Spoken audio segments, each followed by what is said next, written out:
ihdinas siratal mustaqim siratal ladzina an'amta 'alaihim ghairil maghdubi 'alaihim waladdallin. Amin. Al-Mukarramin, para wakil talqin, Bunda Haya, Profesor Priyatno, dan pemangku manakib pada malam ini, tiga Sri Kandi, Ibu Hajah Susan, Ibu Hajah Emma, Ibu Hajah Neni. Doa kita untuk beliau bertiga sekeluarga. Semoga Allah mudahkan segala urusan. Allah melimpahkan keberkahan segalanya, semuanya, selamanya. Amin ya Allah, ya Rabbal Alamin. Hadirin ikhwan akhwat, para pecinta kesucian jiwa rahimakumullah.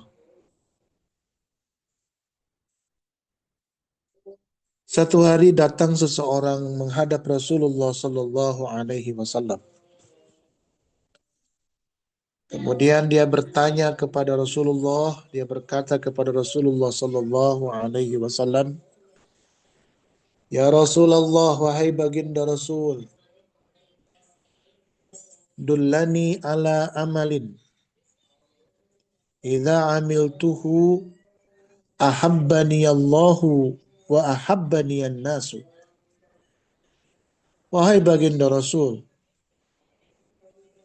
tunjukkan kepada saya, kasih tahu saya satu amal, idza amiltuhu, yang jika aku melaksanakan amal itu, ahabbani Allahu, Allah pasti mencintaiku, wa ahabbani an-nasu, dan manusia pasti mencintaiku.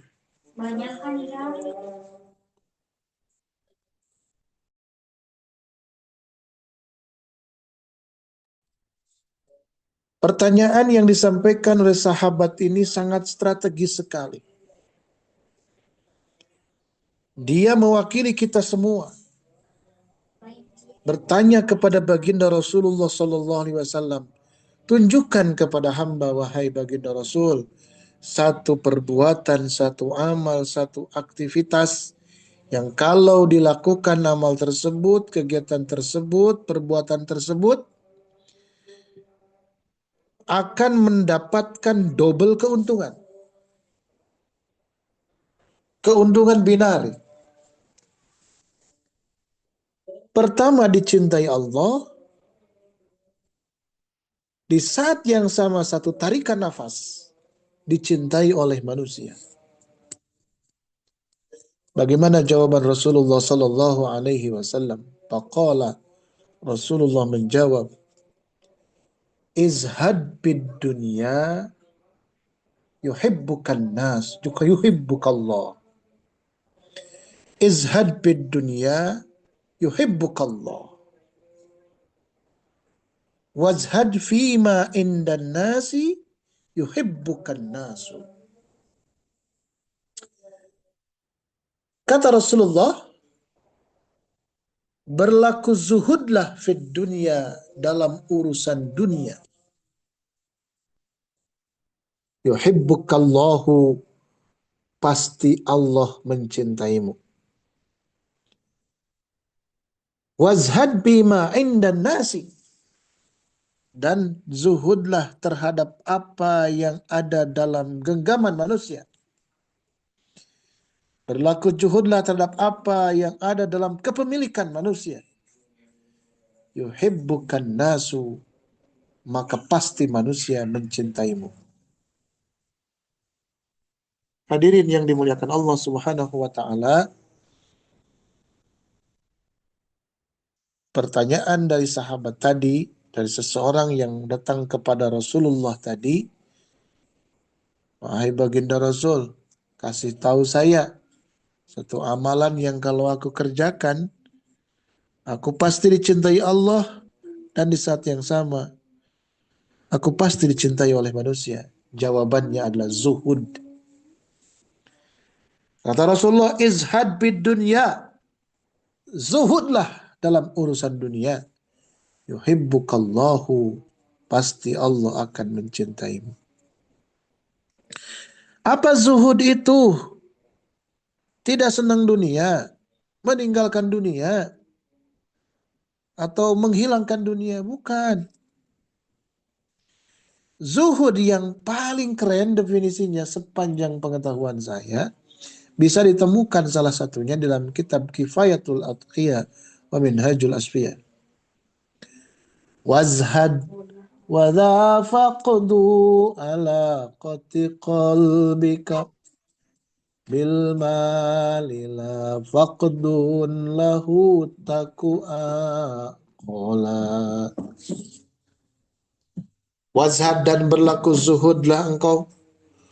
Wadha, yang dimaksud juhud itu faqdu alaqati qalbika, tidak adanya keterhubungan kolbumu bil mali, dengan harta, dengan dunia. La faqdun lahu, bukan tidak punya dunia. Jadi zuhud itu bukan tidak suka dunia, bukan tidak punya dunia, bukan papa tidak punya apa-apa. Bukan. Zuhud itu tak terganggu hati kita dengan dunia. Meskipun mobil banyak, jabatan tinggi, istrinya 4, hartanya di mana-mana, popularitasnya di atas rata-rata, tapi semua itu tidak mengganggu hubungan kolbunya dengan Allah. Itu zuhud. Jadi zuhud fid dunia itu artinya dunia dan seisinya, segala kemelekatan pada dirinya, tidak mengganggu hubungan hatinya dengan Allah Subhanahu wa Ta'ala. Masya Allah, tabarakallah. Zuhudlah terhadap dunia, pasti kamu dicintai oleh Allah. Dunia itu ibarat bayang-bayang kita. Mengejar dunia seperti mengejar bayang-bayang. Guru Agung kita semua ngasih tahu kepada kita, sholat awal waktu, dunia pasti pontang-panting mengejar dirimu. Susah ya, Masya Allah. Kita sudah ngereyeh sedikit-sedikit, meskipun belum bisa semuanya.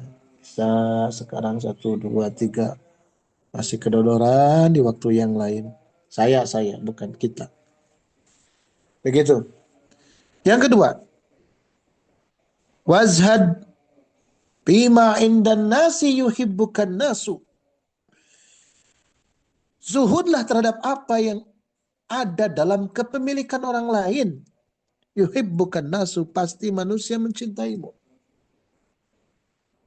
Maksudnya apa? Kita tidak terobsesi, tidak terlalu berambisi untuk mendapatkan apa yang ada dalam kepemilikan orang lain. Mana sederhananya, ya, ingin merebut apa yang sudah ada dalam genggaman orang lain. Ini perang Iran dengan Israel dan Amerika ini. Kalau kita ambil kesimpulan sederhana, bukan soal politik, bukan soal dominasi, bukan soal apa-apa, tapi soal kepentingan terhadap sumber daya alam yang ada di Iran. Sebelumnya Amerika menangkap Presiden Venezuela. Kenapa? Karena Venezuela itu kandungan minyaknya termasuk 5 besar sedunia. Kan kerjaan-kerjaan mereka kayak begitu. Yang kedua, dengan Iran itu apa? Karena Selat Hormuz sebagai selat yang sangat sempit dikuasai oleh Iran. Dan itu bisa menentukan harga minyak dunia. Sudahlah dia bercerita tentang ingin meruntuhkan bagaimana dominasi pemerintahan Syiah di Iran. Ingin yang lebih demokratis. Ada desakan dari rakyatnya karena lain-lain sebagainya. Itu alasan permukaan saja. Yang sebenarnya adalah ingin menguasai kekayaan alam yang ada di mana? Di Iran. Nah ini karena terobsesi dengan sesuatu yang ada di genggaman orang lain, milik orang lain. Dalam konteks yang sederhana dalam diri kita, contoh misalkan, mohon maaf, beribu maaf. Kenapa ya orang itu diangkat jadi wakil talkin? Rasa-rasanya pantasan saya dibandingkan dia. Begitu. Oh yang lain-lain, kenapa sih abah milih dia ya kok nggak saya begitu? Lah itu namanya kita tidak zuhud terhadap sesuatu yang dikaruniakan oleh Allah kepada orang lain. Nggak akan ketukar, semuanya akan datang kepada diri kita, kepada masing-masing. Nggak usah apa istilahnya ya, nggak usah repot dengan apa yang ada dalam genggaman orang lain, dalam kepemilikan orang lain. Ini yang kan susah itu. Bagaimana belajar tasawuf, belajar thariqah itu melepaskan kemelekatan. Apakah yang sudah ada pada diri kita atau dalam bentuk obsesi-obsesi kita terhadap apa yang belum menempel kepada kita, sementara di pikiran kita itu nempel terus, melekat terus. Tadi, jabatan, kenapa ya dia yang diangkat tuh? Oh bukan saya. Lihat Pak Prabowo, kok Prabowo yang jadi presidennya? Kenapa nggak apa ini aja begitu? Masya Allah. Semua sudah ada bagiannya masing-masing. Nah, kalau kita berlaku zuhud terhadap yang seperti ini, artinya terhadap sesuatu yang ada dalam kepemilikan orang lain, yang itu adalah bagian orang lain, pasti manusia senang kepada kita. Contoh, misalkan begini, Pak Kiai Nur Ramlan punya mobil baru, Ferrari, ya. Ferrari, datanglah saya ke Makassar, bertemu dengan beliau. Kalau saya bersikap zuhud terhadap apa yang menjadi kepemilikan Pak Yai Nur Ramlan, beliau punya Ferrari misalnya sebagainya, dengan bahagia saya, Masya Allah, selamat Pak Yai, turut bahagia, senang sekali Pak Yai dapat punya Ferrari terbaru misalkan, atau apalah misalkan seperti itu. Bukan senang itu, Pak Bimo. Aduh, alhamdulillah terima kasih, doain mudah-mudahan dengan ini bisa mempercepat perjalanan saya dari Makassar ke Sinarasa untuk Manakiban. Begitu. Minggu depan saya insya Allah dapat lagi Ferrari yang baru. Insya Allah nanti saya kirimkan ke Bandung buat Pak Ucup. Gitu kan begitu tuh. Kalau kita nggak ada, apa istilahnya kata orang Sunda itu, sirik kepada orang lain. Sirik itu artinya ngiri kepada orang lain. Coba kalau sebaliknya, wih ada Pak Nur Rahman punya mobil baru, Alphard versi terbaru misalkan. Saya datang ke Makassar. Yang semula akan apa? Akan bertamu, bersilaturahmi ke rumahnya, tapi demi melihat mobilnya keren sekali. Wah ini, saya tahu ini Pak Nur Rahman ini ASN kok punya Alphard dan sebagainya. Gak jadi bertamunya seperti di Mankobah itu. Yang ada orang cinta banget kepada Sayyid Abdul Qadir. Datang ke Baghdad demi melihat kandang kuda, istal kudanya Syekh Abdul Qadir, nggak jadi tuh dia. Masa sih? Gue kan begitu. Masa sih? Kenapa sih? Terus aja begitu. Nah, kalau kita mampu mengendalikan diri, berlaku zuhud terhadap apa yang ada dalam genggaman kepemilikan orang lain, pasti dicintai oleh sesama manusia. Gitu. Dan kita semua bersyukur kehadirat Allah Subhanahu wa Ta'ala. Nggak mungkin kita bisa melakukan itu. Zuhud terhadap dunia, zuhud terhadap apa yang ada dalam genggaman orang lain. Kalau tidak punya alatnya. Apa alatnya? Alat yang menetapkan sesuatu dalam kalbu kita, dalam ruhani kita, di dalam kedalaman diri kita semua. Tidak tergeser, tidak terganggu, tidak dialihkan oleh apapun. Kecuali keterhubungan kita dengan Allah Subhanahu wa Ta'ala. Semoga dengan latihan Ramadan, riyadhah-riyadhah yang diberikan oleh guru agung kita semua, amalia-amalia dari bangun tidur sampai tidur lagi, mengantarkan kita pada hidup yang proporsional. Mana yang harus digenggam oleh tangan, apa yang harus ada dalam hati. Syekh Abdul Qadir Al-Jilani dalam kitab Qalaidul Jawahir halaman 72 menyebutkan, wa ayyakunal malu khadimaka wa anta khadimul maula. Hendaknya harta kekayaan dunia, jabatan, dan berbagai instrumen-instrumen lainnya yang melekat menjadi pelayanmu, kata Syekh Abdul Qadir Al-Jilani. Wa anta khadimul maula, dan engkau menjadi pelayan Tuhanmu. Amin ya Allah ya Rabbal Alamin. Mudah-mudahan ada manfaatnya. Wallahul muwaffiq ila aqwamit thariq. Wassalamualaikum warahmatullahi wabarakatuh.